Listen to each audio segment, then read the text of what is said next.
Boa tarde, sejam bem-vindas e bem-vindos à Semana do Meio Ambiente. Este evento é organizado pelo Tribunal Regional Eleitoral de São Paulo, por iniciativa da Seção de Gestão de Sustentabilidade, Coordenadoria de Gestão de Acessibilidade, Inovação e Sustentabilidade, Secretaria de Planejamento Estratégico e de Eleições. Eu sou Patrícia, trabalho no cartório da 182ª Zona Eleitoral em Presidente Prudente, e farei minha audiodescrição. Sou mulher branca, 42 anos, 1,70 de altura, cabelos castanhos, cacheados. Gostaria de saudar a todas e a todos os presentes e convidá-las e convidá-los a acompanhar todos os dias deste evento, que se inicia hoje e vai até esta quinta-feira, dia 27 de junho. É com muito orgulho e satisfação que anuncio o presidente do Tribunal Regional Eleitoral de São Paulo, desembargador Silmar Fernandes, que abre este evento. Olá, bem-vindas e bem-vindos à Semana do Meio Ambiente do Tribunal Regional Eleitoral de São Paulo de 2024.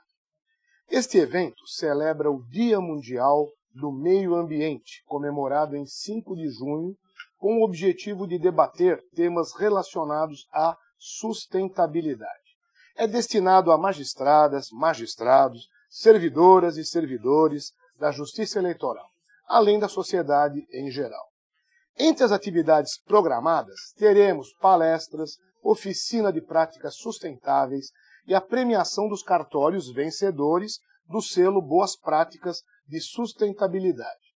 Também haverá a apresentação dos resultados da segunda Jornada Sustentável, ação que promoveu a arrecadação de diversas doações, como roupas, alimentos não perecíveis, água e produtos de higiene e de limpeza para as pessoas atingidas pelas chuvas do Rio Grande do Sul, além de tampinhas plásticas e lacres metálicos para instituições que cuidam de crianças com câncer. A Semana do Meio Ambiente do nosso tribunal está alinhada ao compromisso do Poder Judiciário para a implementação dos Objetivos do Desenvolvimento Sustentável, da Agenda 2030 da ONU, bem como ao macrodesafio Promoção da Sustentabilidade, estabelecido no Plano Estratégico Institucional deste Tribunal.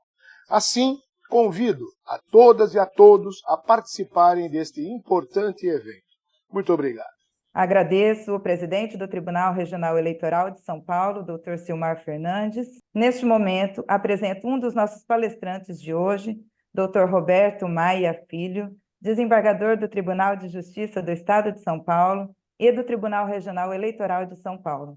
Foi procurador do Estado, advogado, possui graduação em Direito pela Pontifícia Universidade Católica de São Paulo, mestrado e doutorado em Direito pela Pontifícia Universidade Católica de São Paulo, tem experiência na área de Direito com ênfase em Direito Civil, Direito Eleitoral e Direito Ambiental.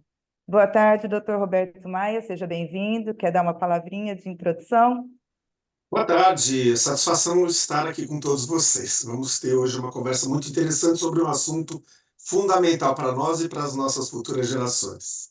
Está conosco hoje também, como palestrante, o Dr. Fernando Reverendo Vidal Acaúi, desembargador do Tribunal de Justiça do Estado de São Paulo, possui graduação em Direito pela Universidade Católica de Santos, mestrado e doutorado em Direito pela Pontifícia Universidade Católica de São Paulo. É autor do livro Compromisso de Ajustamento de Conduta Ambiental.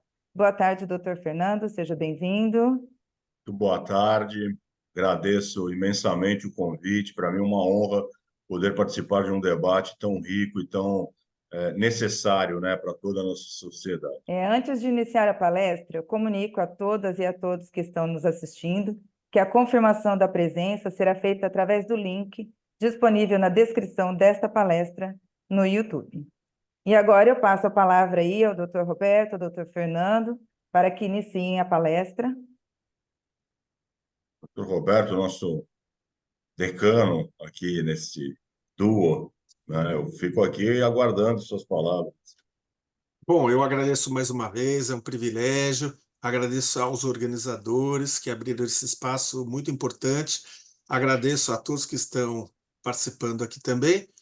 E agradeço ao meu colega desembargador Fernando Acauí.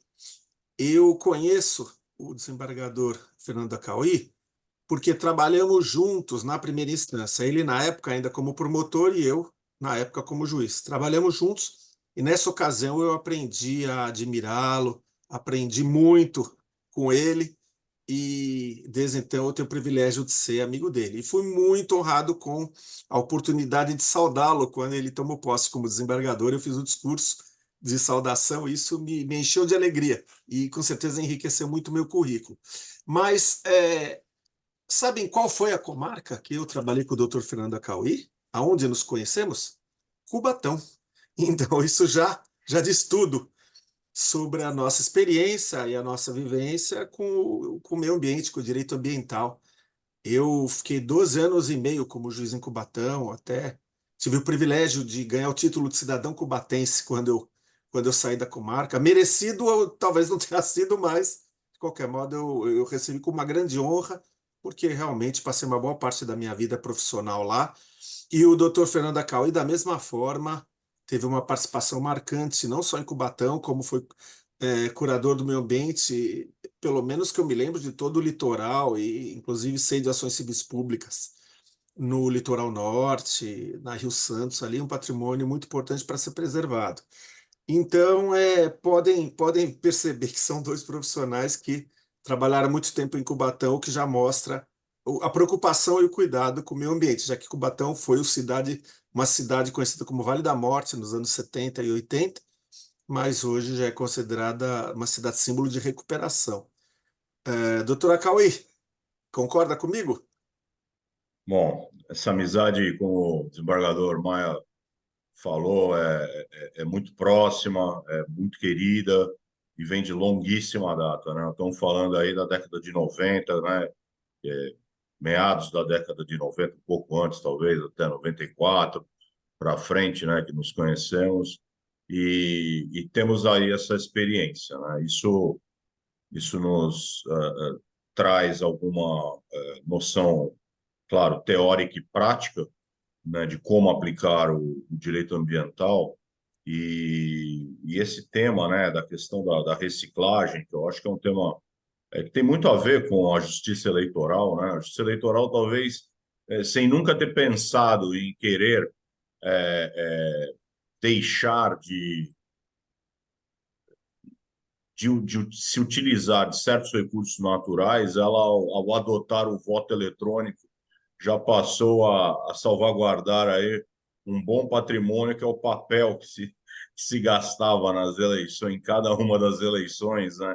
Que já houve uma redução significativa, e depois com toda a normatização da propaganda eleitoral também, né? Proibindo santinhos, proibindo a distribuição, né, de certos cartazes em certos locais, etc. Tudo isso gradativamente foi reduzindo a utilização de material que, apesar de reciclável, né, a gente precisa compreender que esse é o último estágio, né, da, da redução da utilização de recursos naturais. Mas eu não sei se essa é só uma introdução, se o desembargador Maia quiser desenvolver aí, depois eu vou na esteira aí do que ele disser. Vai ser um bate-papo e, por favor, eu deixo à vontade a nossa organizadora aqui, a presidente da sessão, para nos interromper na hora que for o caso, nos guiar pelo caminho dessa sessão aqui. Então, quando for o caso de incluir perguntas e fazer intervenções, por favor, fique inteiramente à vontade. Mas o desembargador Acauí lembrou bem, quando nós falamos aqui de eleições limpas, significa limpas no sentido literal e no figurado, ou seja, eleição sem fraude, eleição imparcial, com igualdade aos candidatos, paridade de armas, armas no sentido figurado aí, né? Igualdade de meios na campanha, mas também sem porcalhar a cidade. Até eu acho que o doutor Acauí não sabe, eu acho que eu não comentei isso com ele. Doutor Acauí foi promotor eleitoral em muitas eleições, e eu também fui juiz eleitoral. A minha primeira eleição como juiz eleitoral eu estava com 6 meses já só de carreira, eu fui assumir uma vara no Guarujá, e na época o juiz substituto, que era o meu caso, se estivesse assumindo vara, ele era o juiz eleitoral daquela vara. Então, a eleição de 89 do presidente Fernando Collor foi a minha primeira eleição. Eu era da zona eleitoral de Vicente de Carvalho. O Dr. José Maria Simões Vergueira do Guarujá, nós trabalhamos juntos. E de lá para cá, várias eleições, as primeiras com voto em papel e depois as com a urna eletrônica. E aí, em 2004, eu fui convocado para trabalhar aqui no tribunal na propaganda eleitoral, como juiz auxiliar da propaganda eleitoral. A propaganda eleitoral, na época, era a primeira zona eleitoral que cuidava disso, agora é a segunda. E o juiz titular da primeira zona não dava conta de tudo numa eleição municipal na capital, de fazer registro de candidatura, plano de mídia. Então, a propaganda eleitoral foi feita com o auxílio de 3 juízes que ele convocou. Fui eu, o hoje desembargador Galdino Toledo, o hoje desembargador Galícia, que foi presidente do tribunal, e o Dr. José Joaquim era o juiz titular da primeira zona. E eu lembro que nós dividimos as atribuições e eu peguei a atribuição Cidade Limpa. E o Rio de Janeiro, naquele ano, estou falando de 2004, desculpe, 94, o Rio de Janeiro, naquele ano, perdão, 2004 mesmo, a gente vai ficando com idade. 94 eu ainda era juiz Cubatão, fiquei lá até 2003. Mas 2004, o Rio de Janeiro tinha feito uma campanha naquela eleição de 2004, um pacto de todos os candidatos e partidos pela Cidade Limpa. E eles se comprometiam a abrir mão de uma série de meios de propaganda que eram poluidores.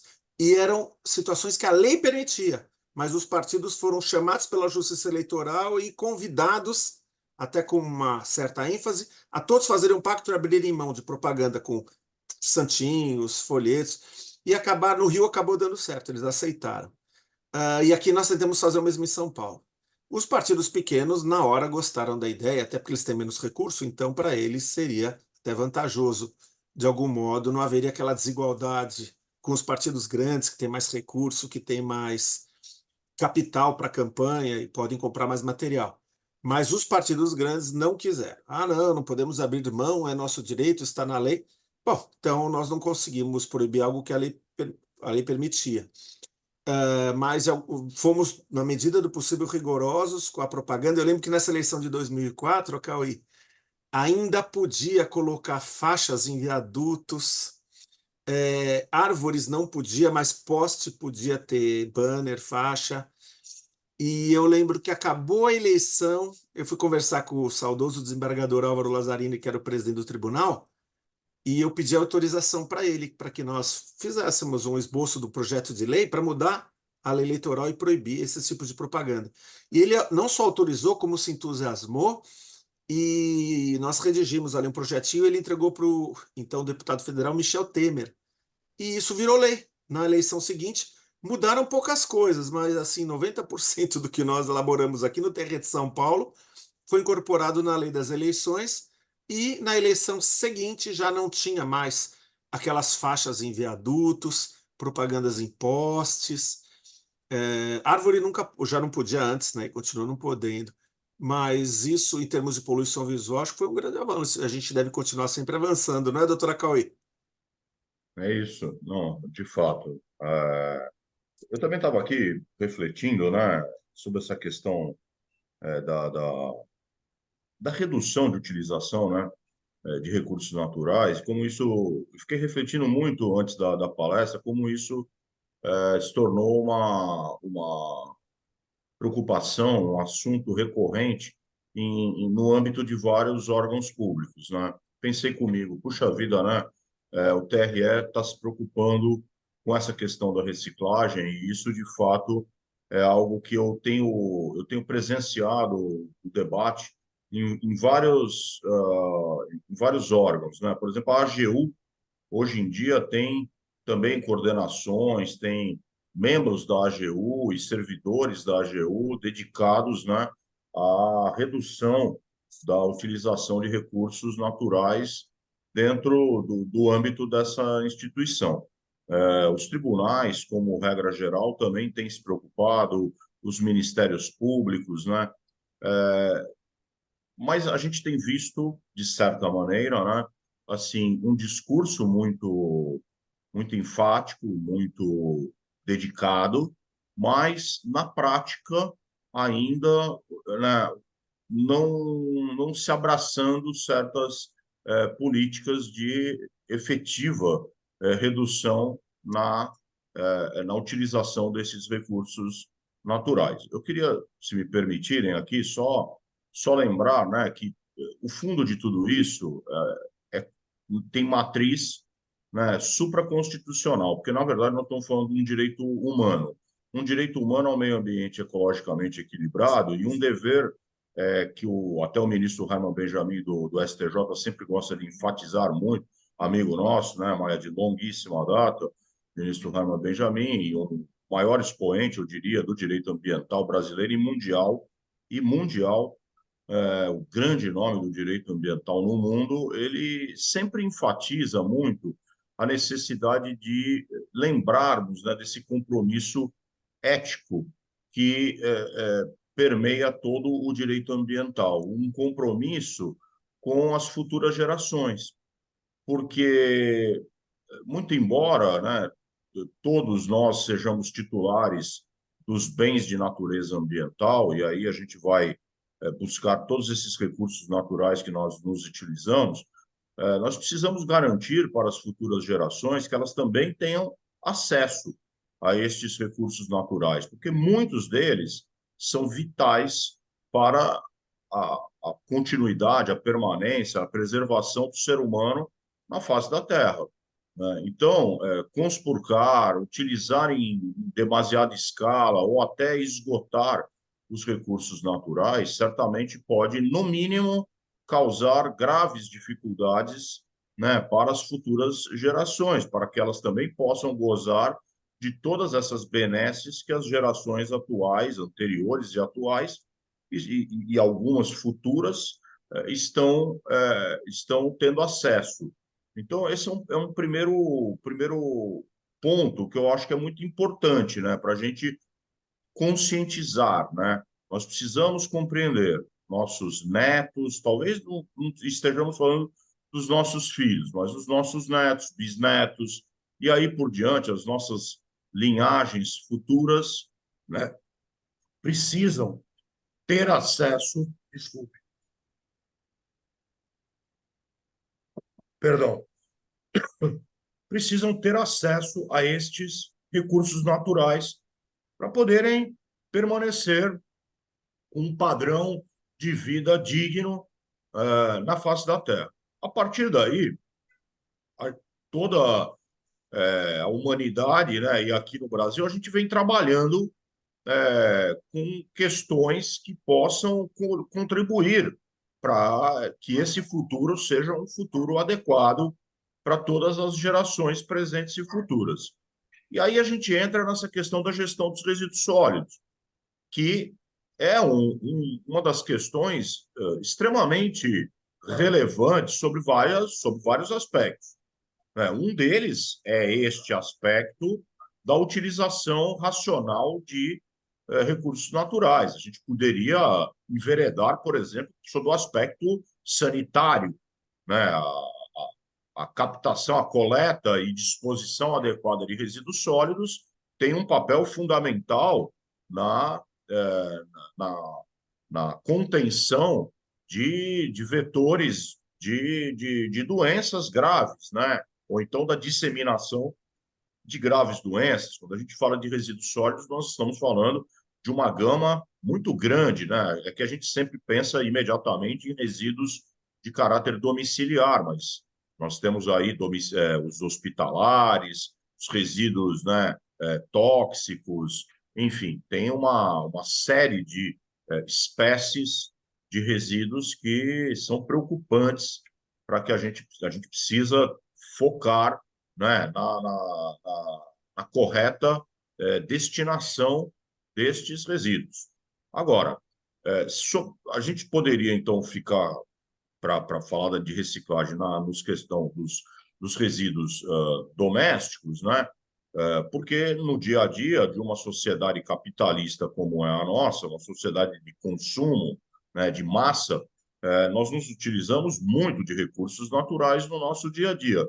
Todavia, a gente sabe que a gente tem condições, com uma conduta diferenciada, uma conduta melhor, né, mas que depende, claro, sempre de educação ambiental, de informação, né, adequada para o cidadão, nós conseguimos ter um modo vivendi, um modo de vida diferente, né? Isso tudo implica numa... Por favor, Maia, você me interrompa a hora que você quiser, porque, como eu falei, eu entro aqui num espiral e vou indo até o meu raciocínio parar. A gente precisa talvez ter, né, uma conscientização e uma reengenharia socioeconômica, porque hoje, né, parece que os, os dogmas da economia, ou pelo menos da economia capitalista, estão muito ligados a um consumo desenfreado, a um consumo sem qualquer tipo de pensamento humanístico no sentido de resguardar futuras gerações. É o imediatismo, que é típico do ser humano, vamos combinar, né? O ser humano ele tem essa tendência a ser imediatista, a pensar no hoje, no daqui a pouco, mas não lá no futuro distante e num futuro, principalmente, onde você já se projeta não estando presente fisicamente, né? Daqui a 100, 150 anos, eu sei que eu não estarei aqui na face da Terra. Então, por que eu vou me preocupar com as gerações que estarão, né? Mas esse é um pensamento egoístico que a gente precisa mudar, né? Porque nós temos esse compromisso ético com todas estas gerações futuras. Então, a gente precisa mudar o padrão. A gente não pode simplesmente se utilizar de produtos, né, ou consumir produtos num, uh, numa escala, por exemplo, de uma economia americana, né? Alguns estudos dizem, se todo o mundo, se os quase 7 bilhões ou 8 bilhões de pessoas que vivem no mundo tivessem o mesmo padrão de consumo da sociedade americana, nós precisaríamos de 4 pontos, qualquer coisa, terra, recursos naturais existentes na Terra para dar conta deste consumo desenfreado.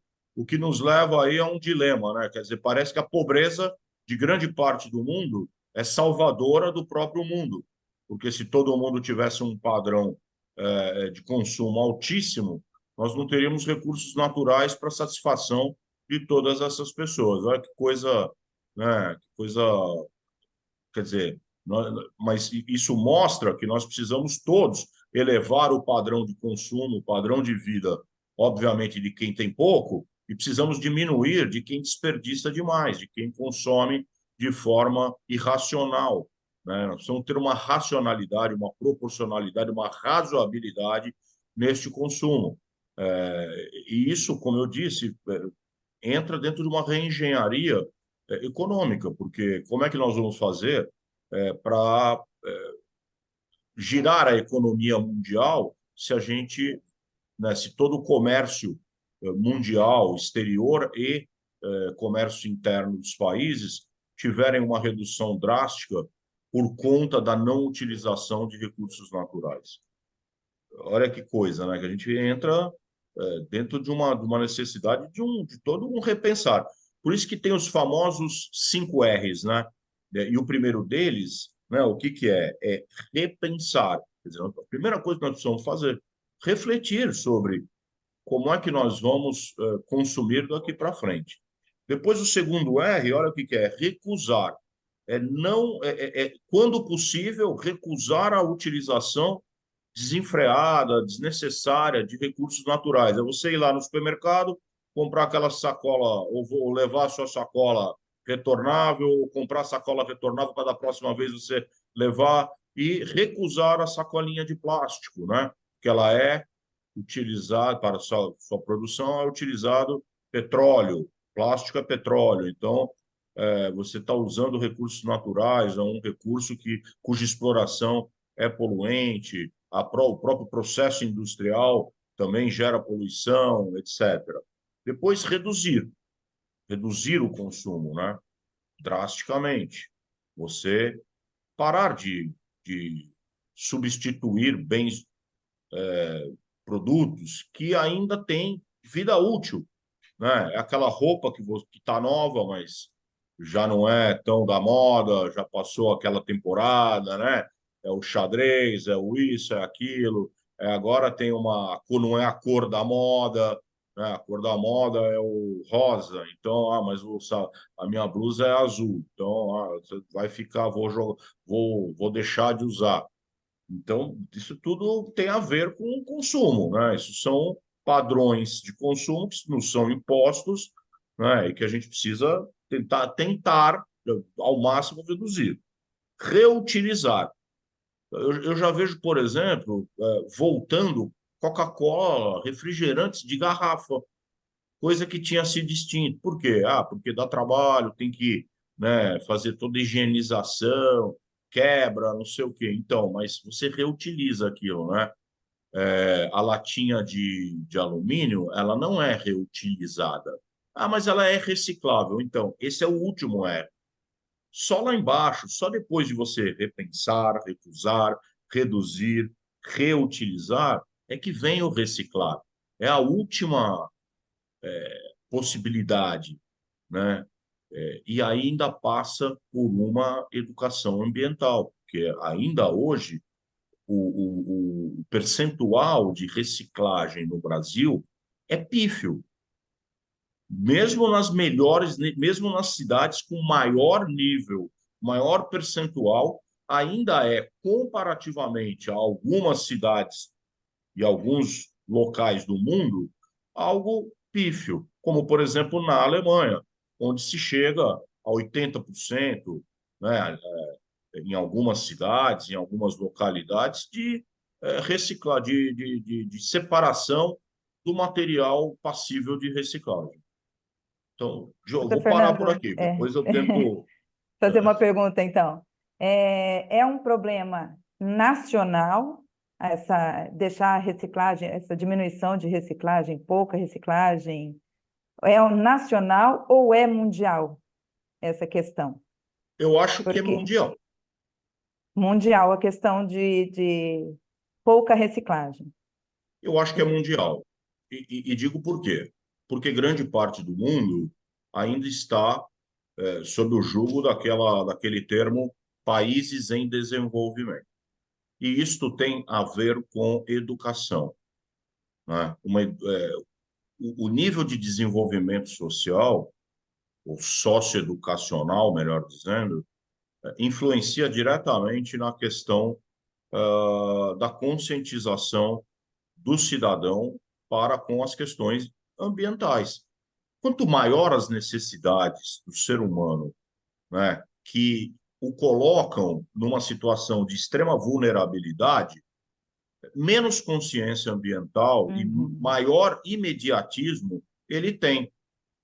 Uma pessoa pobre que está passando por graves necessidades pensará no pão que ela vai conseguir para comer no jantar e não em questões de cunho ambiental. As preocupações dela são outras. Então, se ela, por exemplo, tiver que matar um animal silvestre para comer, ela o fará. Se ela precisar, né, ela não tem um nível, por exemplo, de educação a ponto de conseguir enxergar, como a gente vê isso com certa frequência. Se ela jogar esses resíduos na rua, no meio-fio, eles serão carreados com a chuva para dentro do bueiro.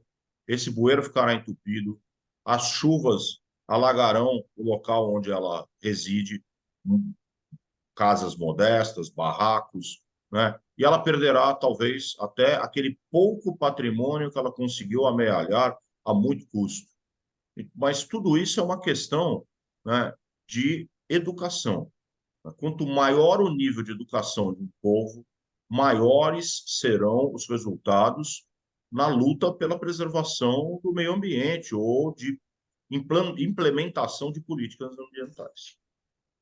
Então, é possível dizer que, de repente, se hoje for mais enfático aí com as crianças, com os adolescentes nessa questão ambiental, de repensar, de recusar, reduzir, reutilizar, pode ser que lá para frente, daqui a 100, 50, 100 anos, a gente tenha um panorama diferente hoje no mundo.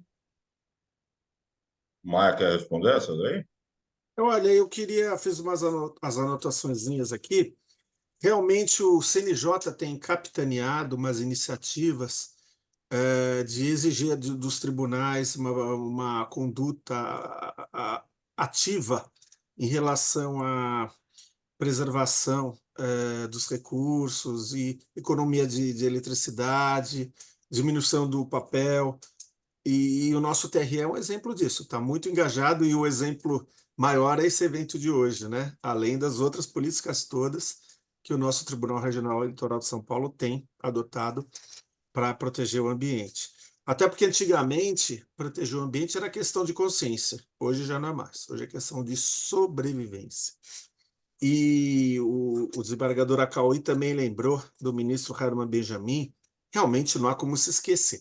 Olha, aqui no Brasil nós temos um privilégio de ter no Superior Tribunal de Justiça um ministro que é uma das maiores autoridades do mundo, como foi muito bem lembrado, em direito do consumidor e em direito ambiental, ou seja, em direitos coletivos e difusos. Uma vez eu fui participar de um curso na Bélgica, o desembargador Benjamin estava lá como palestrante. Fez palestras em inglês, em francês e deu uma aula. E eu não estou aqui usando de patriotismo, não. Realmente, ele é uma autoridade e ele é professor da Universidade de Austin, no Texas, e realmente nós temos muitos acórdãos já do STJ, que é o nosso Tribunal Superior de Justiça, já com conhecimentos, com lições de direito ambiental. A questão da economia e do consumo. Para movimentar a economia tem que haver consumo, e como fica o meio ambiente? Realmente, já se discutiu muito, e tem muitos artigos escritos por aí sobre o direito ambiental, que alguns chamam de direito ecológico, alguns diferenciam, né? Ambiental vem de ambis e entes, que é em latim, o que rodeia, o que está à nossa volta, né? E direito ecológico vem de oikos, que é casa, ou seja, direito ecológico e direito ambiental, para alguns tem alguma diferença, mas para muitos são usados como sinônimos. E como é que fica? Como é que nós vamos movimentar a economia e ter o direito do consumidor garantido, do consumidor poder consumir, observar seus direitos, sem sacrificar o ambiente? E aí vem a questão das embalagens, vem a questão do descarte. Temos agora veículos elétricos chegando, e essas baterias, o descarte delas, bateria de lítio, é um problema sério. Então, são realmente problemas que o professor Acauí lembrou e que são muito importantes. Nós já temos um acórdão, dois ou três acórdãos do Supremo Tribunal Federal, de mais de 20 anos atrás. O relator ainda era o ministro Celso de Mello, e ele já dizia que a economia e a ecologia não estão em polos opostos necessariamente, eles têm que ser harmonizados, têm que ser conciliados, até porque nós temos que ninguém vive sem o cuidado com a ecologia e também com a preocupação em relação à parte mais sensível do corpo humano, que é o bolso, né? O professor Acauí também lembrou do refrigerante em garrafa, da cerveja em garrafa, o famoso vasilhame. Quem tem aqui mais de 50 lembra, sabe o que eu estou dizendo, né? O Juan, que está participando aqui, pelo shape dele, eu acho que ele deve gostar de cerveja, tal como... O Dr. Acauí é magrinho, mas eu também... Pô, eu sou magrinho. Mas, Obrigado. então, A amizade é tudo nessa vida.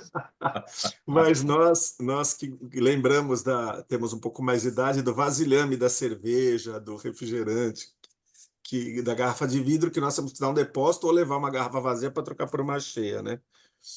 E, finalmente, a última observação aqui que eu anotei, das palavras muito sábias e esclarecedoras do professor Acauí, e foi até objeto de uma pergunta também muito bem formulada, se é um problema nacional ou se é mundial. Olha, eu diria que nós vemos em alguns países que têm isso mais adiantado, uma taxa de reciclagem, de coleta de lixo seletiva, que é uma coisa fundamental, muito grande. E no Brasil, infelizmente, o professor Acauí usou as palavras infelizmente exatas, é pífia. Nós temos poucos municípios com realmente uma coleta seletiva de lixo, que é um passo importante para a reciclagem. Eu lembro, Santos é uma cidade que o professor Acauí é de Santos, eu também morei lá durante 13 anos e tenho Santos no meu Nosso coração. presidente é de Santos, hein? O Verdade, presidente Silmar é meu conterrâneo. verdade, nosso presidente também. E, e Santos já teve, há uns anos atrás, uma questão de coleta seletiva de lixo e chegou a ter furto de lixo. Um caminhão pirata passava antes do caminhão oficial e pegava o lixo porque usava para vender. Eu até. A minha tese de doutorado foi sobre resíduos sólidos, foi o lixo. Eu preferi chamar de lixo, usando uma linguagem menos técnica, mas mais chocante. Até me perguntaram na banca: por que o senhor está usando a expressão lixo e não resíduos sólidos? Eu até me arrependo. Hoje eu devia ter usado, eu penso que devia, porque resíduo sólido é uma expressão técnica, e a tese de doutorado é um trabalho técnico. Mas é que eu quis chocar. Eu falei assim, não, eu quero essa expressão que choca mais, né? E eu mencionei isso, que o furto, se no direito penal, o furto, artigo 155 do Código Penal, existe furto de lixo. Furto, subtrair coisa alheia móvel, né? Artigo 155 do Código Penal. Pode haver furto de lixo? Se a gente entender que o lixo hoje pode ter um valor de revenda para reciclagem, os catadores de latinha estão aí para não me deixar mentir, ou em tese poderia haver até furto de lixo, como aconteceu lá em Santos, desses caminhões.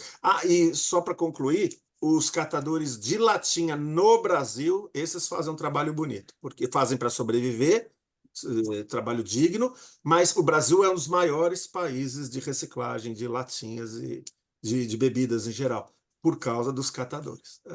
O subemprego acaba levando muita gente para ser catador de latinha, e isso tem o outro lado, que é dar para o Brasil um grande síntese de reciclagens de alumínio. Mas eu devolvo a palavra, então, para a nossa Patrícia, que vai continuar direcionando essa conversa, que está muito boa. Estou aprendendo bastante aqui com o professor Acauí com as perguntas. Aqui a minha dúvida é assim, a gente já percebeu que os adultos hoje já têm uma certa dificuldade, uma certa resistência à reciclagem ou ao reaproveitamento. Muitos fazem muitas vezes porque, não, eu sou obrigada no meu trabalho, então eu vou fazer aqui, mas em casa eu não coloco em prática.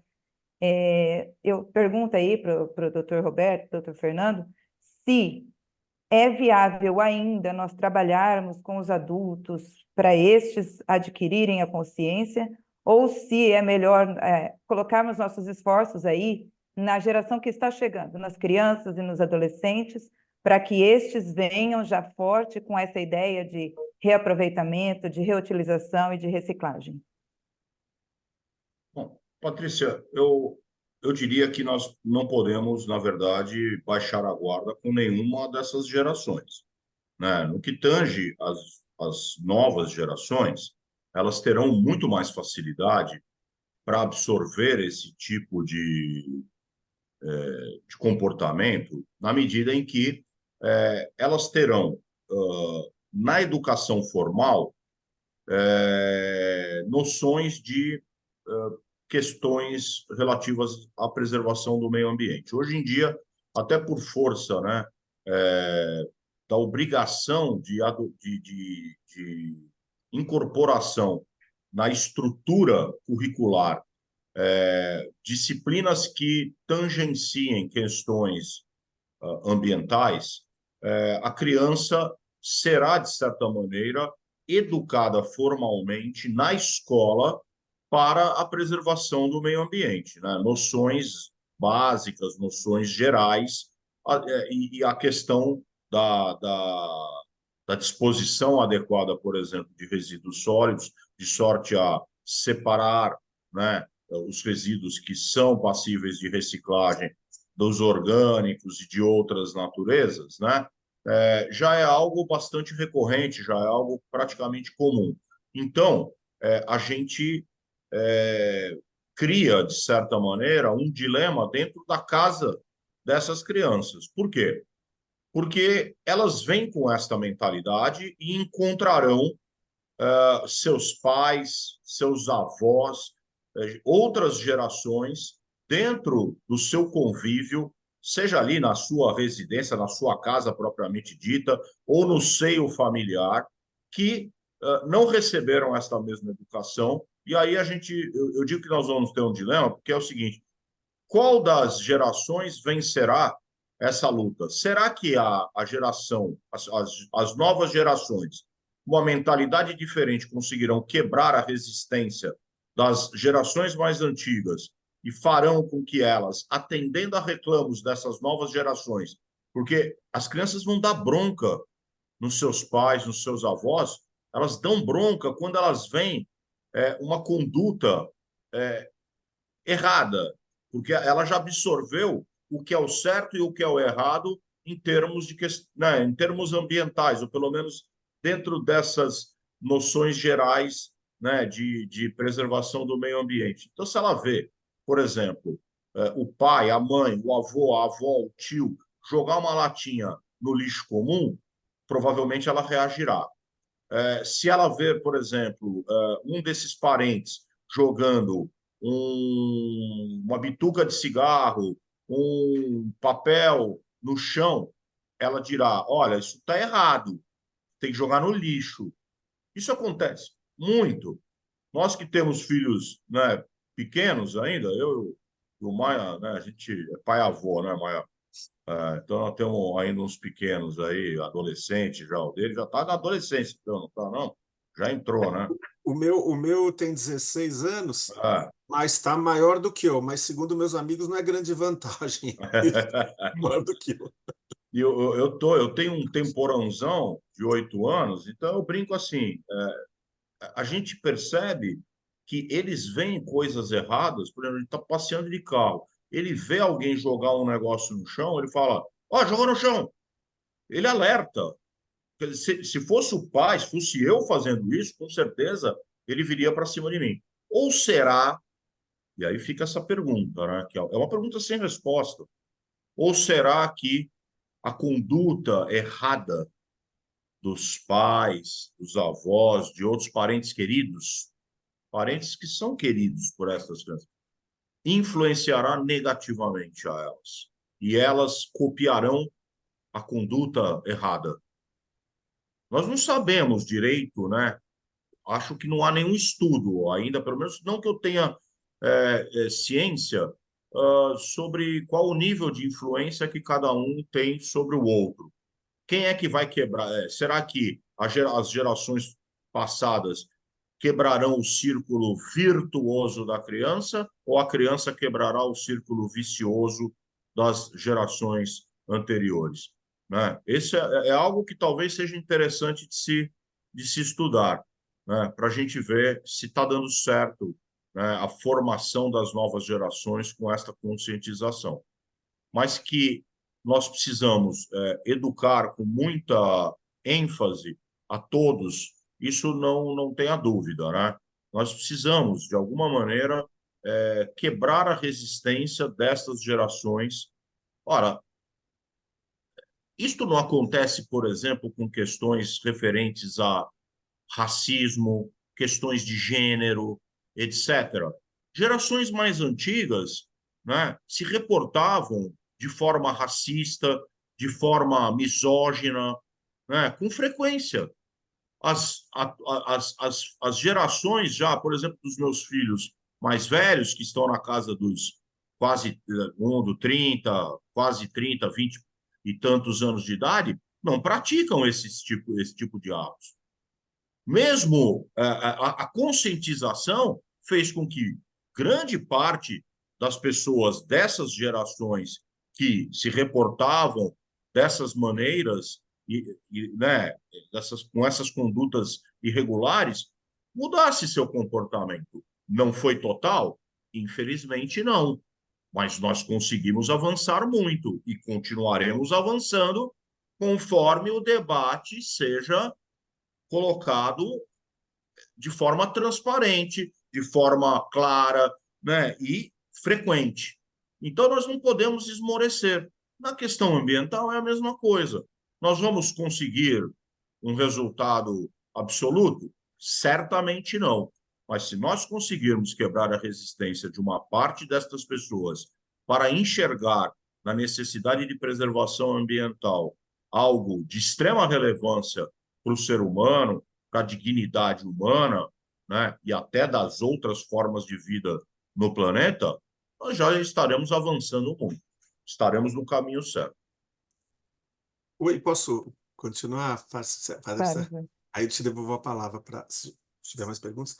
O professor Acauí lembrou realmente que nenhuma geração pode ser desprezada. As novas gerações estão vindo mais preparadas, já nas escolas, e não só a questão ambiental, foi muito bem lembrado a questão de gênero, as novas gerações estão muito mais com a cabeça aberta, vamos dizer assim, e nós, das gerações mais avançadas, temos que aprender também. Não é porque nós não tivemos na escola, eu não tive na faculdade de Direito Ambiental, o professor Acauí, não sei se já teve, mas as faculdades antigamente nem pensavam em ter essa disciplina curricular, hoje já tem numa boa parte delas, né? E os jovens estão brigando, a Greta Thunberg é um exemplo disso, né? Estão brigando por isso e nós temos que aprender com eles e também nos unir a esse esforço, porque nós não vamos ter a mesma sobrevida. Eu brinco com alguns amigos da minha idade que nós temos mais passado do que futuro já, né? Considerando a idade. Mas nós não podemos desprezar os nossos filhos e netos que vão. Esse mundo, na verdade, nós não somos os donos, nós somos meros inquilinos, locatários, comodatários, né? Recebemos da geração acima e vamos passar para a geração abaixo. Até uma vez eu vi, lembrando de novo o ministro Herman Benjamin, eu ouvi numa palestra, dizendo que o direito ambiental tinha muita ligação com o direito das sucessões, que é o capítulo do direito civil, que analisa o que alguém que morre deixa dos seus herdeiros e sucessores. E, portanto, o direito ambiental se trata disso. Se trata do mundo que nós vamos deixar para os nossos sucessores. E o mundo, antigamente, o mundo era muito diferente. Antigamente, muitos povos eram nômades, e para os nômades não tem problema de lixo, de reciclagem, de resíduo sólido, porque eles se mudam de lugar e eles vão deixando para trás o passivo ambiental, vamos dizer assim, se bem que em povos que têm uma economia rudimentar isso é pequeno, né? Mas hoje, com a nossa sociedade moderna, isso não pode ser assim. Nos anos 60, na verdade, na década de 1960, que o mundo acordou para os problemas ambientais. Claro que desde o direito romano já tinha leis que protegiam as estátuas, o meio ambiente cultural, mas as leis do ar limpo e da água limpa da década de 1960 nos Estados Unidos, o presidente ainda era o Richard Nixon, aquele que renunciou por causa do Watergate, fizeram despertar uma consciência. Aí veio o grande encontro das Nações Unidas, a grande conferência de Estocolmo em 72, depois do Rio em 92, e aí o mundo começou a se preocupar mais e se conscientizar mais.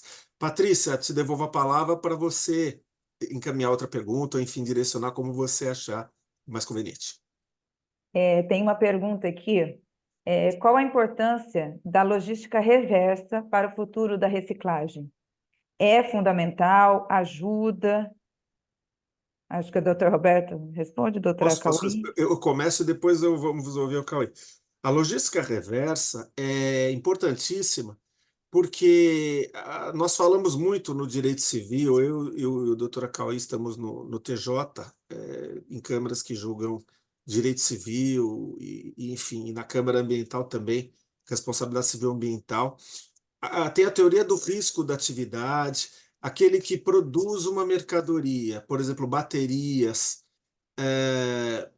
ele tem também que se preocupar com o pós-venda, inclusive com recolher depois agrotóxico. Aqueles galões agrotóxicos, por mais que se lave, vai ficar sempre impregnado do veneno, não se pode, vou chamar de veneno aqui com a licença poética aqui, me perdoe, é poesia por ter usado a expressão licença poética, mas eu já vi em congressos de direito ambiental, e o doutor Acauí participou de vários, fotos de pessoas mais humildes tomando banho com um chuveiro improvisado, que era um galão de plástico de sei lá quantos litros, 15 litros, 10 litros, de agrotóxico, com uns furinhos, e ele estava usando como um chuveiro. Agora, o pessoal, quando viu isso, todo mundo ficou arrepiado, porque a embalagem de agrotóxico você nunca pode reaproveitar. Pelo menos reaproveitar passando uma aguinha e querendo usar. colocar, armazenar água ou alguma outra coisa. E então, a logística reversa é fundamental, e eu adorei essa pergunta, como também as anteriores também, porque quem fabrica e lucra, não estou demonizando aqui o capitalismo, porque é o regime que tem hoje em 99% dos países do mundo, mas quem fabrica e lucra tem que se preocupar também, tem que pensar no custo de recuperar depois essas embalagens e não largar na sociedade, né? Não sei se o doutor Acauí tem a mesma opinião. Não, tenho. Eu queria só aproveitar aí, pegar um gancho nessa colocação do desembargador Maia para lembrar o seguinte: a logística, ele muito bem colocou, né? E lembrou aí a questão das baterias, por exemplo. Então, existem certos produtos que, muito embora tenham condição até mesmo de uma reciclagem, uma reutilização, enfim, de alguma forma, né, reutilizar recursos naturais que foram utilizados na produção, na cadeia produtiva daquele produto, eles são de difícil, como pneus, por exemplo. Bom, você vai falar assim, você vai colocar a responsabilidade nas mãos do consumidor. O que ele faz com aquele pneu? Ele fala assim, ó, você é responsável pelo encaminhamento da reciclagem. Mesmo o poder público fala assim, não, tudo bem, então eu separo a bateria, o pneu, o celular antigo, a bateria de celular, o aparelho de som. Antigamente a gente falava DVD, 3 em 1, né? Aquelas coisas, aqueles aparelhos com componentes eletrônicos. Hoje você fala de TV, quer dizer, a TV que era moderna há 2 anos atrás, hoje está completamente ultrapassada. Né? Então, hoje era 4K, agora já é 8K, daqui a pouco é, sei lá, 250K. Então, a 4K não é nada. Você vai jogar lá fora, como a gente ouvia falar que acontecia, e deve acontecer até hoje no Japão, né? Os brasileiros que mudavam para o Japão, eles falavam, eu decorei, eu coloquei todos os componentes eletrônicos da minha casa pegando do lixo. Né? Porque saía um novo produto e aquele produto né, de uma versão, uma geração anterior, era descartado, né? Era colocado ali na porta da casa do sujeito para recolhimento pelo poder público. Agora, o que o poder público vai fazer com isso daí? O poder público vai o quê? Dispor deste produto num aterro sanitário, mas esse produto contém, né, inúmeros componentes que podem ser reutilizados, mas também contém muitos deles componentes tóxicos, componentes que podem contaminar o solo, a água, né? Eventualmente até o ar, porque tem gases, etc. Então, é preciso um cuidado. Esse cuidado, o próprio poder público compreendeu que precisava estar dentro do preço, uh, quer dizer, de um retorno. Dentro do preço do produto, o produtor, o fornecedor, precisa compreender que ele tem que embutir, né, o recebimento de volta daquele produto de difícil descarte, imagina um aterro sanitário onde tivesse, nós teríamos que ter um aterro só para televisões, um aterro só para componentes, para produtos com componentes eletrônicos, né? Porque são muitos. Então, isso pesa. Nós precisamos pensar no erário. Imagina isso dentro de um caminhão de lixo. Cada televisão pesa quanto? Uma máquina de lavar, um outro produto aí qualquer. E tudo isso, quando jogado, né, vai passar o caminhão lá, entrando no aterro sanitário, o caminhão ele pesa vazio, ele pesa na entrada e pesa na saída. É aí que você entende quanto de lixo que ele tinha dentro dele. E o poder público paga por tonelada. Ou seja, quanto mais lixo passível de reciclagem, de reutilização tiver dentro do lixo, o poder público está pagando pela disposição final daquele lixo. Existe, primeiro, quem está pagando somos nós. Se é o erário, quem está pagando é o contribuinte. Segundo, nós estamos jogando, existe até um livro que tem esse nome, Bilhões, os bilhões jogados no lixo.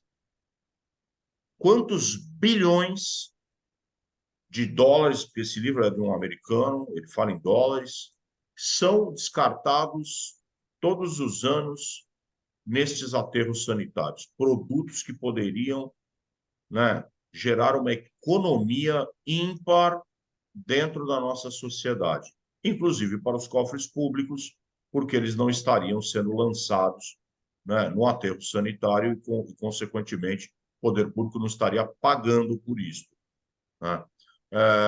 Mas a gente precisa, então, compreender que a logística reversa ela tem avançado muito. Existem vários acordos setoriais, como determina a Lei de Política Nacional de Resíduos Sólidos. Tem vários acordos setoriais que estão sendo implementados a nível nacional e a nível estadual. O Estado de São Paulo é talvez o campeão de acordos setoriais com vários tipos de resíduos, né, de categorias de resíduos, e várias categorias de empresas, né, que trabalham com certos tipos de resíduos. Muito bem, tudo isso é lindo, maravilhoso, Patrícia, só que tem um problema, tem um porém. Esse produto da cadeia de logística reversa, ainda que haja o acordo setorial, você implemente os chamados pontos de coleta, não funciona se não houver a participação de quem? Do cidadão.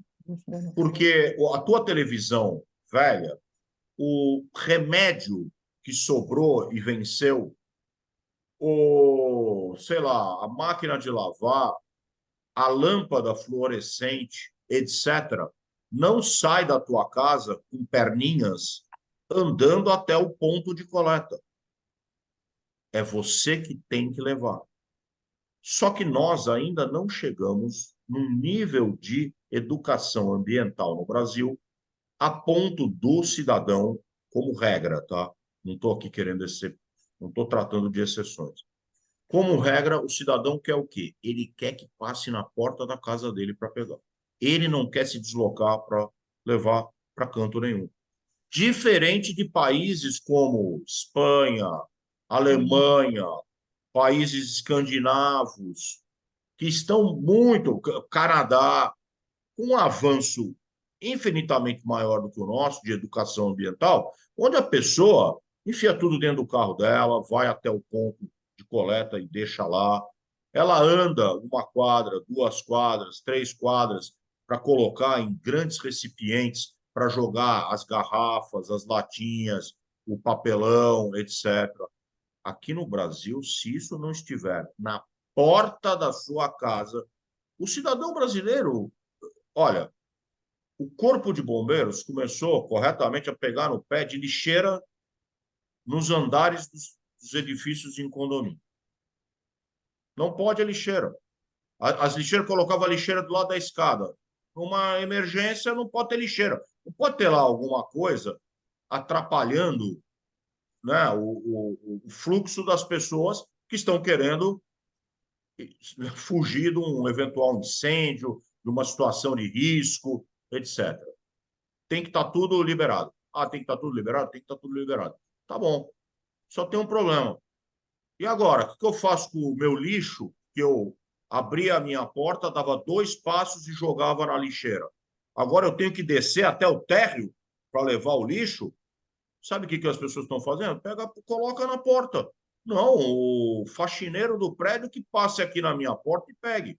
Aí você tem que o quê? O síndico tem que advertir, multar, aí o síndico é xingado. Porque o cara não quer descer até o térreo para levar o saquinho de lixo orgânico dele para jogar ou separar lá, colocar no lixo reciclável o negócio dele. Ele quer que pegue na porta dele. Tudo isso é uma questão cultural, é educacional. Tem que virar a chave. Ou nós viramos. Agora, por exemplo, você pega. Eu não vou nem falar de reciclagem, porque isso lá também os níveis são baixos, nos Estados Unidos. Mas o cara levar o lixo, se o cara colocar o lixo num lugar que não é o certo, meu Deus do céu, né? Ele tá frito, né? Porque vai ter problema, vai ser multado, né? Vai ter uma repercussão negativa para ele. Ele sabe disso, Uhum. né? Então, todo americano sai da casa dele e vai jogar o lixo no lugar certo. Por quê? Porque desde que ele nasce, é assim, ele está condicionado. Ele nem questiona, nem O passa Acauí, pela cabeça dele questionar, né? Falar assim, não, eu quero que pegue aqui na minha porta, eu não vou andar até ali. o Acauí, os americanos, nas cidades mais frias onde cai neve, você vê pessoas idosas de 70, 80 anos de idade, ou mais, varrendo, tirando a neve da calçada de manhã cedinho, porque se alguém escorrega e cai na sua calçada, você é responsável. E desde pequeno eles aprendem a ter esse cuidado, né? A questão da logística reversa, como realmente nós estamos vendo, ela é prevista na Lei da Política Nacional dos Resíduos Sólidos, mas antes até tinha as resoluções do CONAMA que falavam do descarte de pilhas e baterias, de resíduos de construção civil, de pneus.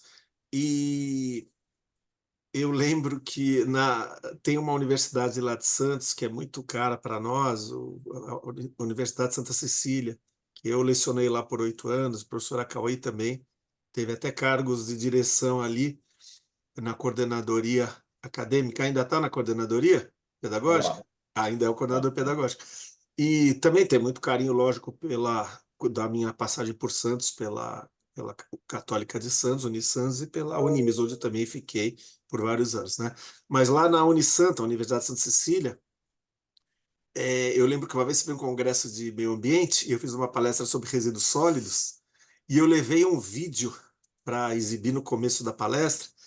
O vídeo se chamava, eu comprei na internet. Era um vídeo em VHS, era na época do VHS. Chama Lixo, Compostagem, é, Lixo, acho que era reciclagem e compostagem. Era uma empresa de tecnologia que fazia equipamentos para compostagem. E o começo do vídeo, os primeiros 3 minutos, era uma filmagem no lixão, a céu aberto, e pessoas carentes catando lá para comer, uma criança e um adulto. Não, o que a gente pega aqui eu dou para minha filha comer. E aí eu começava a palestra com esse vídeo e depois eu falava do problema dos resíduos sólidos. E eu lembro que tinha uma professora convidada que ia ser palestrante, que ela era paraguaia. Paraguai ou Uruguai, acho que era Paraguai, que ela chorou. Eu passei o vídeo e eu vi ela estava chorando de ver essa realidade. E crianças ali no lixão pegando coisa para comer. E realmente é uma triste realidade, né?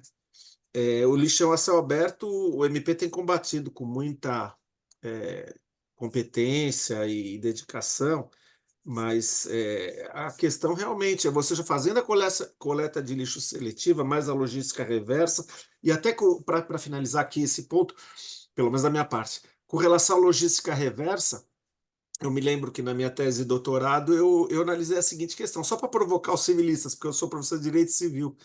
É, Se eu compro uma pilha e bateria, mas quando ela perde a sua funcionalidade, eu não posso fazer o que eu quiser, eu tenho que devolver para ela numa coleta seletiva, ela vai se submeter a uma logística reversa.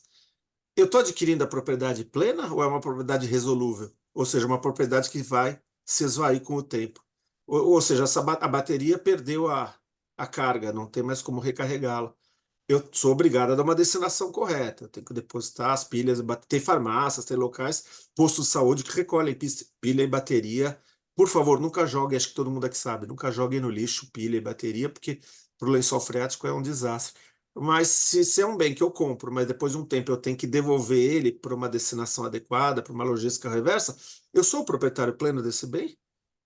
Ou é uma propriedade resolúvel, uma propriedade que está fadada a se desfazer com o tempo, a se resolver com o tempo, né? E eu já eu trouxe isso uma vez na USP num debate e quase fui ali espancado, né? Porque é uma coisa muito. E claro, não tem muito cabimento sustentar isso, mas é só para pensar, provocar um pensamento, né? Eu espero que o Juan Ocampo, a Cristiane Santos, a própria Patrícia Camargo e o Fábio Marino, a Flávia Machado estejam apreciando e se tiverem perguntas também, por favor, nos ajudem aqui a tornar esse evento o mais enriquecedor possível. Aliás, para mim está sendo bastante esclarecedor. Patrícia, o que você vai nos É, indicar agora? o TRE de São Paulo iniciou em 2002, TRE de São Paulo, né, Tribunal Regional Eleitoral, ele é preocupado com essa parte de sustentabilidade e começou o projeto Eleições Sustentáveis, que ela atua em duas vertentes. Ela atua dentro da Justiça Eleitoral, então fazendo a reciclagem aí dentro dos cartórios eleitorais, e junto aos partidos políticos e candidatos, na questão de santinhos e recolhimento dos santinhos e tudo mais. Para isso, o TRE, ele elaborou uma planilha com uma indicação aí de 600 cooperativas de recicláveis, informações por município, de coleta seletiva, de catadores individuais. E qual a importância para os doutores nesta reciclagem para melhorar a vida dos brasileiros que vivem tanto da reciclagem quanto para o meio ambiente? A Cauê? gente começou o debate, né, falando um pouquinho disso, né? O quanto que essas iniciativas da Justiça Eleitoral foram e são extremamente relevantes, né, são significativas. Pode parecer pouco, mas quando nós estamos falando, né, de eleições de 2 em 2 anos no país, a utilização que nós tínhamos de material, né, que era passível de reciclagem, mas que se utilizava de recursos, né, e se utiliza de recursos naturais. Então, é aquilo que a gente fala.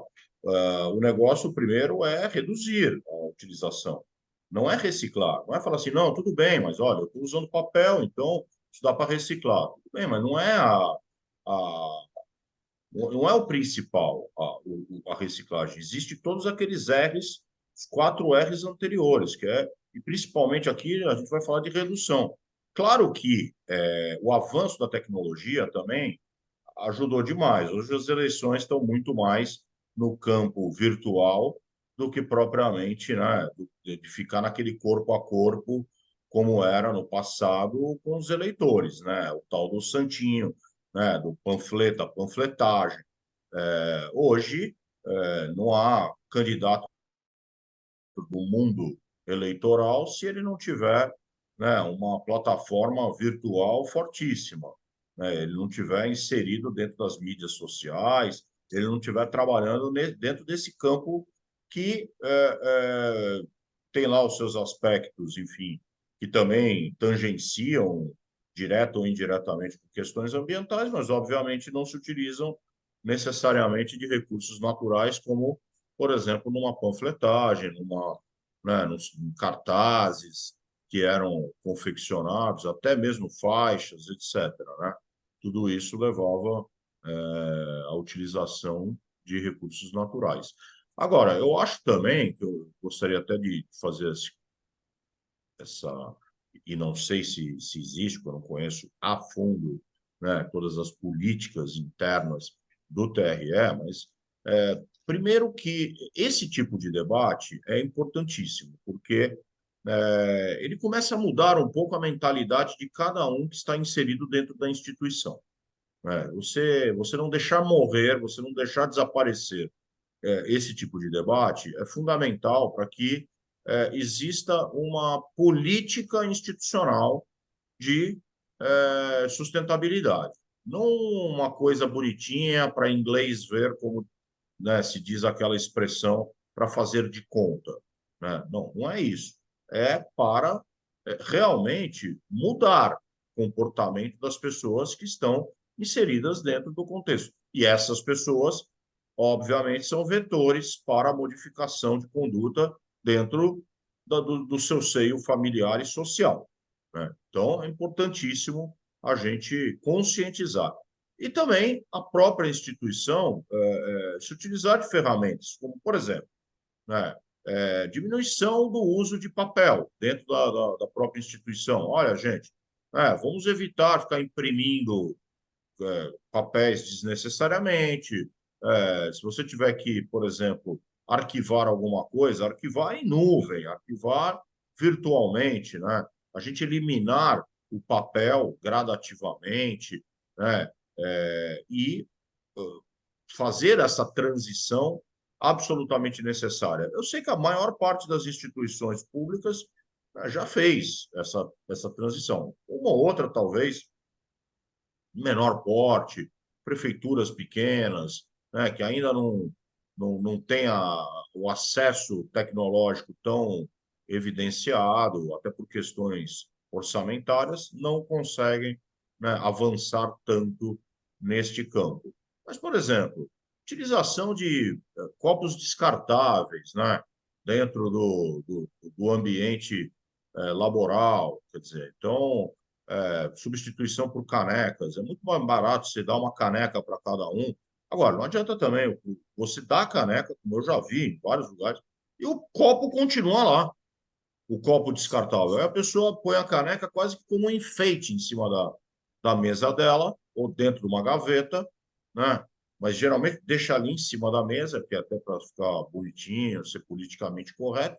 Mas quando ela levanta para tomar água, ela vai lá e usa o copo. Então, é para eliminar o copo, não pode ter. Ah, mas e se vier alguém de fora?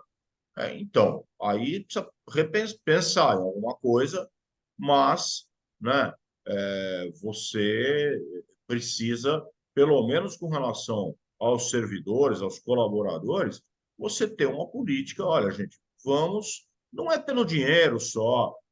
Aqui nós estamos falando de uma instituição pública, então é erário, né? Mas ainda que fosse uma empresa privada, não é só pelo dinheiro, é para darmos a nossa contribuição para o mundo, né? Para o mundo. Vamos, porque é a partir desta quebra, parece muito pequeno, tudo é pequeno. Quando a gente pensar individualmente, as coisas realmente, né?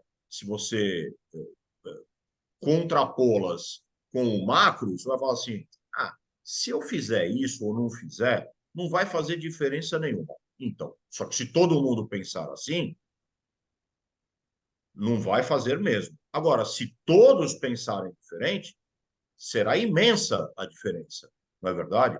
Se esse comportamento individual de cada um se alterar, a somatória de todos eles dá um resultado gigantesco. Então, você deixar de utilizar 2 copinhos plásticos, né, por dia, vai fazer uma diferença enorme. Ainda que você tenha aquele recipiente para jogar e para reciclar esse copinho. Voltamos a dizer, nós não temos que pensar na reciclagem como primeira opção. Essa tem que ser a última opção. E não pensar de forma alguma em descartar este copinho para o lixo comum, junto com o lixo que vai lá para o aterro sanitário. Não, isso daí não entra nem no pensamento. O último item é a reciclagem, mas o que a gente precisa mesmo é reduzir, né, o consumo desses bens que se utilizam de recursos naturais. Com isso, a gente tira uma pressão violenta de, né, sobre essa, como é que diz, esta exploração dos recursos naturais. Nós vamos deixar mais recursos naturais, porque nós temos recursos naturais que são, isso é importante, acho que dizer, são renováveis e recursos naturais que não são renováveis. E eu diria até que a maior parte dos recursos naturais não é renovável, esses que são utilizados para a produção em larga escala de bens de consumo, né? São produtos que não vão se repor para as próximas gerações. Então, voltamos lá naquela questão ética. Nós precisamos deixar para eles o suficiente para eles também terem acesso, né, e poderem produzir bens de consumo para facilitar a vida deles. Nós não podemos esgotar todos esses recursos, né? Como se, né, o mundo fosse acabar com as nossas gerações, com as gerações que já existem. Caio, você lembrou bem, no começo da nossa conversa, você lembrou bem que tem estudos que se todos os países consumissem com o mesmo grau de consumo que alguns países mais ricos o fazem, nós precisaríamos de 3, alguma coisa planetas Terra para suprir toda essa demanda de insumos e de matéria-prima.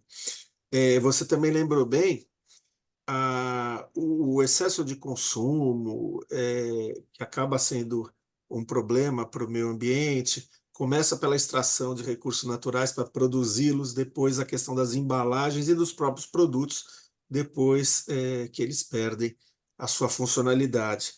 Mas, por outro lado, vem sempre aquele raciocínio, não? A economia tem que funcionar, se o comércio está aquecido, as vendas estão aquecidas, tem mais emprego, se arrecada mais tributos. Então, temos que conciliar o aquecimento da economia e a movimentação da economia de um país dentro da livre iniciativa, que é um princípio do capitalismo, e o capitalismo, cada um tem uma ideia sobre ele, né? Tem uns que acham que o capitalismo é o paraíso na Terra e o lobo de Wall Street é meu ídolo. Outros, não, o capitalismo é obra do diabo. Não, eu acho que cada um tem uma opinião ideológica sobre o capitalismo. Mas, olhando friamente, tecnicamente, o capitalismo é uma realidade em 99% dos países do mundo, em maior ou menor escala de estatização de intervenção do Estado, né? E não só a economia, mas também a psicologia tem ligação com o consumismo, né? Quantas vezes a gente lê, eu estava deprimida, fui no shopping, comprei algumas coisas e já me sinto melhor. Não estou me referindo só às mulheres, os homens também. Às vezes, ir no shopping comprar um pouquinho de coisa que a gente às vezes nem precisa faz um bem para a gente esquece os problemas, enfim. Então, a economia e a psicologia muitas vezes estão a Até favor do chegar o cartão consumo. de crédito, né, mano? Pois é. Até chegar a fatura. Pois é. Então, a economia e a psicologia, às vezes, não estão indo de mãos dadas com o ambiente. A questão da caneca, quantos congressos de direito ambiental que nós participamos, alguns como ouvintes, outros como palestrantes, que ganhavam uma caneca e para você usar, olha, uma caneca, então não vá no bebedouro ou usar copinho de plástico, use a sua própria caneca, porque aí você vai diminuir a redução de resíduos, né? E todo mundo fazia fila para pegar caneca. Quem é que não queria uma caneca com o nome do evento? Como você falou, para pôr em cima da mesa. Se a caneca acabava, dava briga. Poxa, eu quero a caneca, eu paguei. Só que quem é que se lembrava ou tinha o trabalho de no dia seguinte trazer a caneca de casa? Todo mundo deixava a caneca em casa e voltava lá para procurar o copinho, né? Esse é que é o problema. Mas viu, Acauí, o nosso Tribunal Regional Eleitoral aqui de São Paulo, com muito orgulho, ele é multipremiado. Prêmios de inovação, prêmios de gerenciamento, de selos de qualidade, e na área ambiental também, graças a essa equipe maravilhosa que nós temos, de servidores, de funcionários ou colaboradores, enfim, o nome que nós queiramos escolher. Eu já, como eu lhe falei, comecei minha história no Tribunal Eleitoral em 2004, né? Há 20 anos atrás. E só admiro essa equipe que a gente tem, hoje aqui representados pela Patrícia, pela Flávia, pelo Fábio Marino, Cristiane, o Juan eu não vou citar, porque o Juan torce para o Fluminense, então eu sempre brinco com ele. Mas, Patrícia, já estamos falando há quase 1h30, então se você quiser encaminhar mais perguntas ou quiser já, enfim, ou dar palavra para que nós encaminhemos para o fim, como você achar melhor. Não, aqui eu quero reforçar aqui para o pessoal que está assistindo que a presença, o registro da presença é feita aí pelo link que está na descrição do YouTube. Aqui eu não tenho mais mesmo perguntas nem para o doutor Roberto, nem para o doutor Fernando. Agradeço aí a participação de vocês, palestra enriquecedora, realmente, aqui eu fiquei anotando aqui algumas coisinhas que a gente tem que depois repensar, né, fazer, pôr em prática. Então, eu abro aí a palavra para vocês, palavra final aí para o fechamento dessa palestra. Cauí, por favor.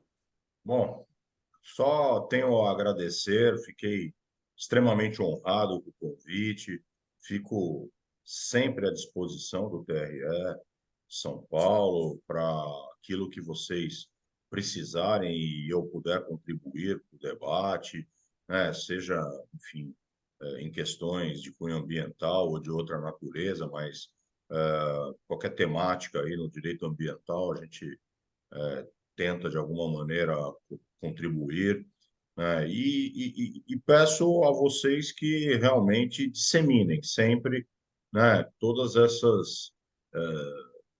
essas lições que estão sendo introjetadas, né, dentro da instituição. Que isso se espalhe, só assim é que a gente realmente muda uma sociedade, a gente muda um comportamento de toda uma coletividade, né? Mudar comportamento individualmente, claro, é sempre muito importante, mas só uma onda, uma verdadeira onda, né, de alteração, de mudanças, é que leva a uma mudança radical de comportamento social, né? E eu volto a dizer, a gente tem bons exemplos de algumas questões, né, que já estão dando resultado, né? Eu citei aqui a questão de racismo, a questão de gênero, inclusão social, inclusão de pessoas com deficiência, né? De diversidade sexual, todos esses temas são temas difíceis, porque esbarram em dogmas que foram levados a muitas gerações, né? E gerações que têm uma resistência muito grande em ter um comportamento diferente, um olhar diferente para esses tópicos, não é verdade? E assim é a questão ambiental. Então, se com relação a esses outros temas nós estamos tendo avanços, eu tenho certeza que com relação a temas ambientais nós também temos total possibilidade de, de melhorias comportamentais. Nós não podemos nunca esmorecer, né? Nós precisamos sempre lutar por aquilo que é o certo, aquilo que é o adequado e aquilo que vai ao encontro da dignidade humana, né? É aquilo que se espera, notadamente de instituições públicas, né? Nós é que precisamos sempre dar o start, nós precisamos dar o exemplo e nós precisamos ajudar a disseminar todos esses comportamentos positivos, né? Ou positivamente sociais, né? Positivos que a sociedade está precisando. Então, contem sempre comigo para aquilo que for importante para o TRE e eu puder colaborar. Muito obrigado. Eu vou pedir licença para a Obrigada, Patrícia para Roberto. já encaixar aqui na sequência. Eu queria agradecer muito ao desembargador Fernando Acauí. Basta olhar o currículo dele, vocês podem encontrar na internet, na plataforma Lattes do CNPq. O tamanho da sua produção científica, da sua vivência na área. Ele foi um dos maiores expoentes do Ministério Público antes de que nós arrebatássemos ele e trouxéssemos para o Poder Judiciário, na área de defesa do meio ambiente. Eu também, amanhã eu vou ter sessão, eu acompanho também a segunda Câmara reservada ao meio ambiente do TJ, amanhã vamos ter sessão. Não é fácil, não é fácil julgar os problemas ambientais, porque nós não podemos só pensar no meio ambiente, né? Nós temos que pensar na lei que está em vigor, enfim, nós temos que pensar, o juiz não pode, não, na dúvida, a favor do ambiente não se discute mais. Nós temos que analisar cada caso, às vezes os pedidos, a pretexto de uma defesa do meio ambiente, eles envolvem interesse puramente privado. Eu vou dar um exemplo. Nós já tivemos algumas ações na Câmara Ambiental de um vizinho processando o outro. Olha, ele está destruindo o meio ambiente. Mas quando nós formos ver, até ele nem tem legitimidade para defender o meio ambiente enquanto pessoa física. Ele teria que representar para o MP ou entrar com uma ação popular ambiental. Na ação popular o cidadão pode defender. Mas o que a gente extraía depois, ele estava brigando com o vizinho por causa da cerca, por causa dos limites entre os dois imóveis. Então ele se arvorava de defensor do meio ambiente, mas para a verdade fazer um pedido de natureza privada, particular, e visando somente o benefício dele econômico. O meio ambiente era um pano de fundo para aquela pessoa entrar com aquele processo, mas o que ele queria, na verdade, é defender o interesse particular dele. Então nós temos que tomar muito cuidado, separar o joio do trigo, e amanhã vamos ter sessão lá na segunda Câmara reservada ao meio ambiente. O TJ tem 2 câmaras reservadas ao meio ambiente. Nós não integramos com exclusividade. Eu também componho a 20ª Câmara do Direito Privado, então fico julgando direito civil no direito privado e questão ambiental nessa segunda Câmara do Meio Ambiente. E ainda com muita alegria e muito orgulho componho o nosso Tribunal Regional Eleitoral. Terça que vem estou convocado, estarei com vocês com muita alegria para participar de mais uma sessão aí como suplente. Eu sou convocado sempre que algum dos 2 desembargadores tem algum impedimento. Um abraço ao nosso presidente, desembargador Silmar Fernandes, ao nosso vice-presidente, desembargador Encinas Manfré, e todos os membros do tribunal, todos esses valorosos, dedicados servidores. E, Patrícia, com o meu agradecimento a todos vocês, a você em especial, ao Acauí, e eu te devolvo a palavra. Eu que agradeço estar aqui fazendo a mediação entre 2 ilustres desembargadores e que sabem mais de direito ambiental do que qualquer pessoa aqui neste estado de São Paulo, provavelmente. Eu que agradeço a participação, tá? O convite aqui feito pelo Juan, pelo Fábio, e agradeço também a presença de todos e todas que participaram deste primeiro dia do evento. Faço aí o convite para que vocês estejam também conosco nos dias 26, 27 de junho, amanhã e depois, tá? E relembro aí novamente que a presença do evento é para ser confirmada aí no link disponível na descrição.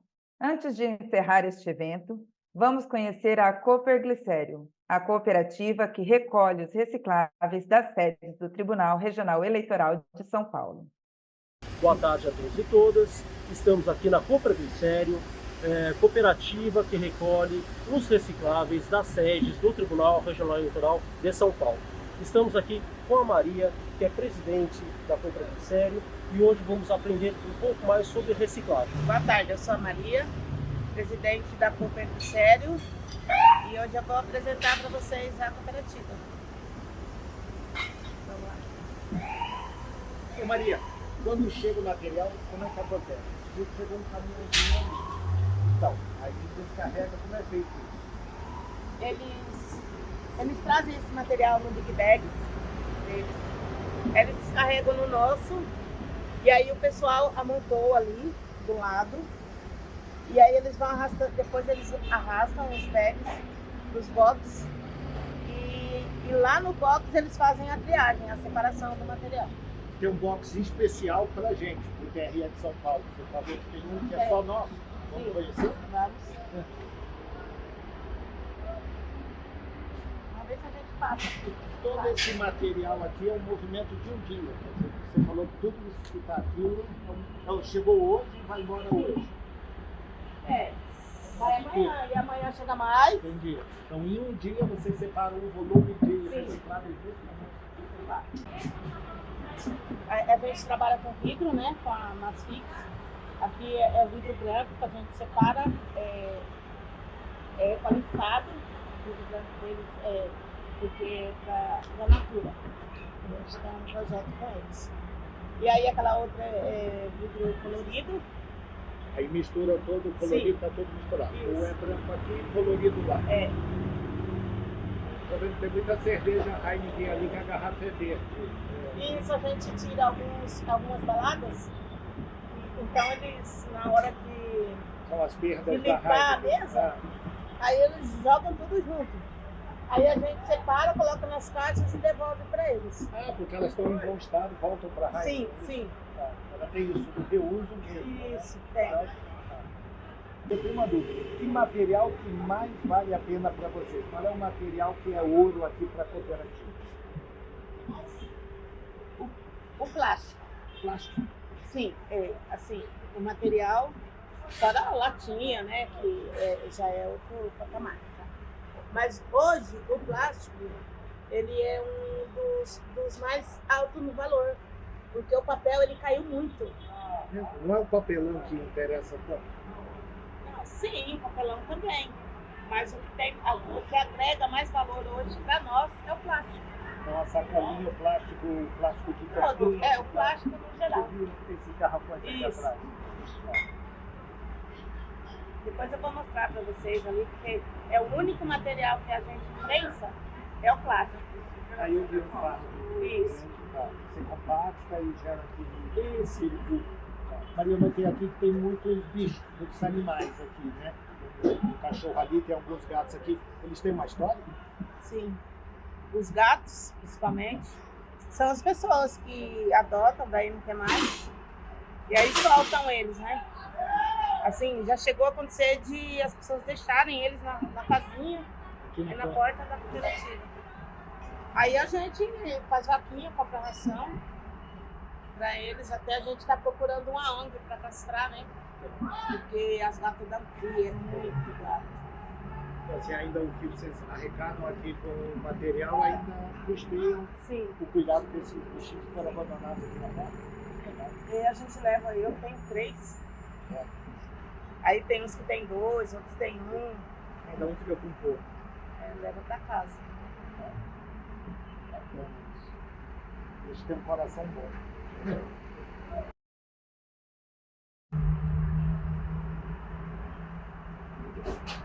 Então, pessoal, isso aqui é interessante que eles recolhem esses garrafões, essas embalagens, e ele reaplica transformando em composteira.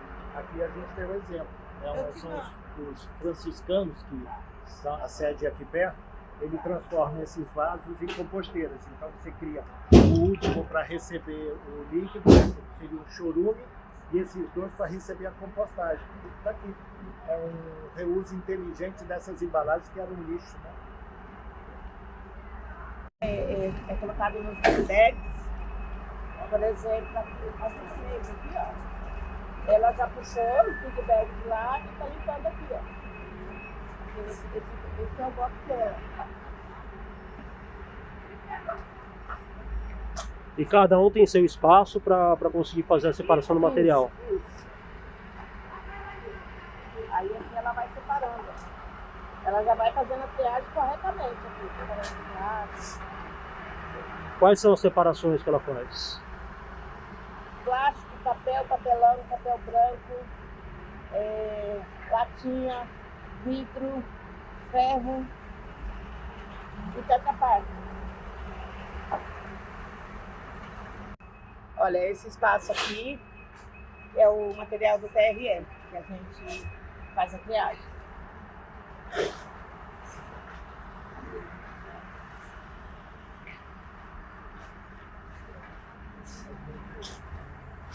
Eu ia brincar aí.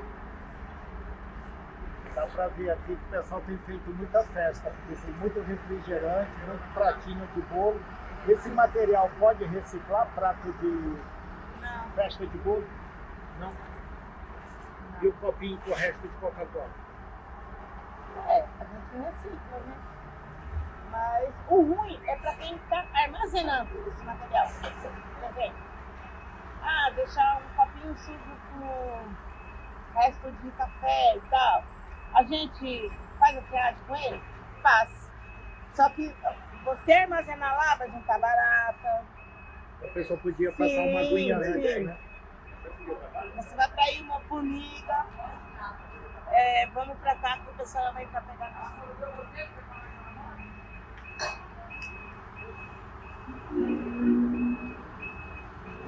O material depois de separado fica nesses bags aí para recolher, né?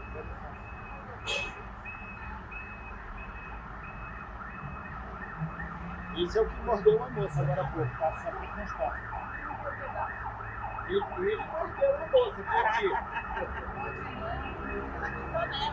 Ela que mordeu.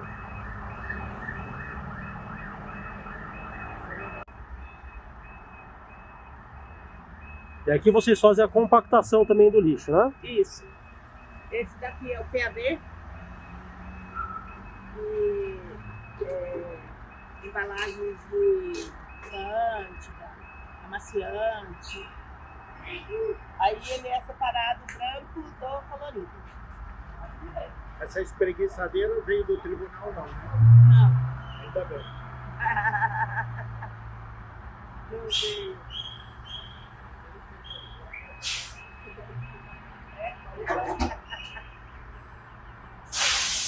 Uma das coisas mais admiráveis aqui é vencer as leis da física, né? Esse carrinho prova isso. Ó, uma pessoa consegue recolher tanto material, amarrar, e ele trouxe até aqui isso, Maria. Ele fez trazendo desse jeito. Veio lá da 7 de abril. De lá até aqui carregando desse jeito. Uma pessoa. Uma pessoa. Isso é incrível. Fazendo mais pela natureza que muita gente. Esse daqui é todo final de mês a gente coloca quanto foi os gastos, né, da cooperativa, o que foi gastado, e aí foi o que foi dividido entre as pessoas, né? Um pouquinho salgado, né? Mas Esse controle é minucioso para cada colaborador, a parte que ele fez, ou é um coletivo? Divide não, igualmente? esse controle aqui é o que a gente gastou e o que cada um vai pagar, né? Que são divididos em partes iguais. Partes iguais, tá? Era essa Sim, que eu pergunto. isso, partes iguais. Mesmo aquele que se esforça mais, recebe o mesmo que aquele que se esforçou menos? Sim, Tá bom. se esforçou menos que... Foi um mês difícil para ele, né? Sim, Então, tá, é justo. Nós temos um projeto na cooperativa chamado de Cineia Catadora. Nós fazemos capas de livros de papelão. Esse livro aqui, o Catador, tem a história de alguns catadores dentro da cooperativa. Que a gente fez em 2010. A gente ganhou uma verba e a gente fez um livro da cooperativa. E esses Não, livros da estão à cooperativa. venda? Sim, Quanto que custam os livros? As pessoas podem encomendar como esses livros? R$20 cada livro. E tem algum site que as pessoas podem entrar? Tem do cineiacatadora.com. E a gente foi para Londres em 2019. Por esse projeto? Sim. A gente foi fazer uma oficina lá. Esse hallzinho aí já está até no idioma É, deles, tá? Já isso. tá uma Maria estrangeira aí. Muito bom.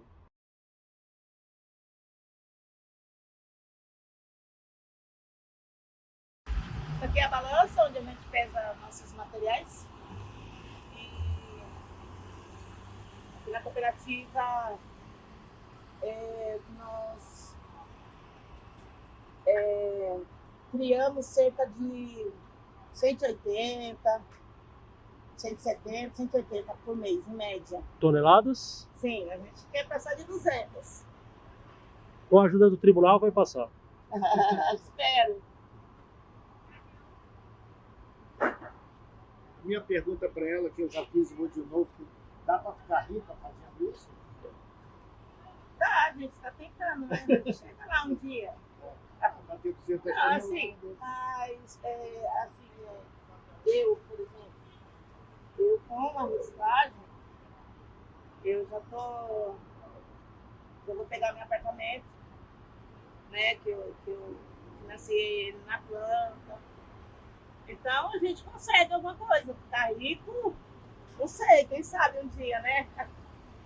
Mas a gente tenta. Há 15 anos que você está aqui na Coperglicério. Isso, E ela existe há 18. sim. E quantas pessoas trabalham aqui na Coperglicério? 44 hoje, 44. Na cooperativa, não o pessoal Na que está cooperativa, recolhendo por aí. São Na os colaboradores que estão. Vocês estão muito parabéns, Maria. Pessoas incríveis. Estão embaixo do viaduto fazendo mais do que o mercado muitas vezes ensina. Né? E hoje está tudo cheio, ó. Material para pensar. Repete e aparas. Aparas de baixo. Vocês têm um maquinário que faz essa prensa, que Tem, gera tem. esse cubo. Vamos chegar para cá. Tá cheio. A minha pessoa dessa parte hoje.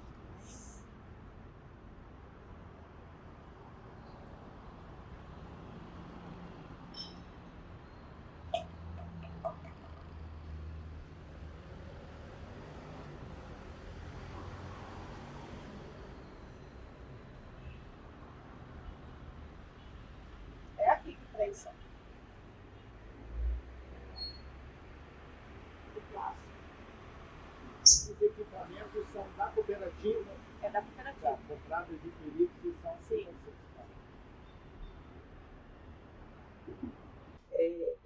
Eu vim para a cooperativa, eu trabalhava no ferro velho, puxava carrocinha na rua, catava papelão, e aí eu comecei a trabalhar dentro do ferro velho.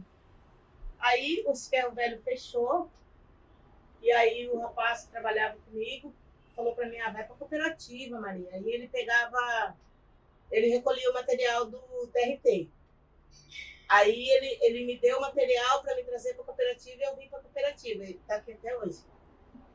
Aí eu fui aqui dentro da cooperativa, eu comecei como cooperada, aí eu me tornei vice-presidente e em 2013 eu me tornei presidente. E estou presidente até hoje. Mais de 10 anos já. Sim, antes, quando eu cheguei aqui na cooperativa, a gente não tinha luz, não tinha prensa. A gente triava o nosso material aqui, levava na Reciclã, lá na Junqueira Freire, prensava o material e trazia para a cooperativa. Aí a gente participou de um projeto onde a gente ganhou a prensa, a empilhadeira, a balança e um caminhão. E a energia elétrica veio para aqui em 2009. A gente conseguiu colocar a energia aqui na cooperativa. E de lá para cá, graças a Deus, as coisas foram melhorando, né? Com prensa. Aí a gente ganhou um triturador de papel, mais uma prensa pequena. E a gente vai evoluindo, se Deus quiser, e tudo fluir, daí a gente vai conseguir uma esteira, né? Porque aí eu falo que a gente passa de 200 toneladas. Maria, no tribunal, nós temos a divisão do lixo azul e lixo preto, sendo que no lixo azul, os servidores e servidoras devem colocar todos recicláveis. Para melhor instruir a todos e todas, quais itens devemos colocar no lixo azul? No lixo azul, só material reciclável. Por exemplo, eu reparei casca de banana, marmitex, isopor,